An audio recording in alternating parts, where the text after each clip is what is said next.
देखिए, आपके पास state bank of Pakistan की तरफ से इस सिलसिले में कॉल की गई है। चीफ जस्टिस साकिब निसार की तरफ से तमाम बैंक अकाउंट को अपडेट किया जा रहा है।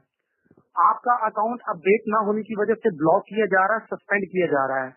आप अपने अकाउंट को एक्टिवेट रखना चाहेंगे या इसको ब्लॉक करवाना चाहेंगे आप? जी, तो इसके लिए आपको अपने अकाउंट की थोड़ी वेरिफिकेशन करवानी है। वेरिफिकेशन के लिए मुझे आप ये बताएं कि आपका कौन से बैंक में अकाउंट है, कौन कौन से बैंक के यूजर हैं आप?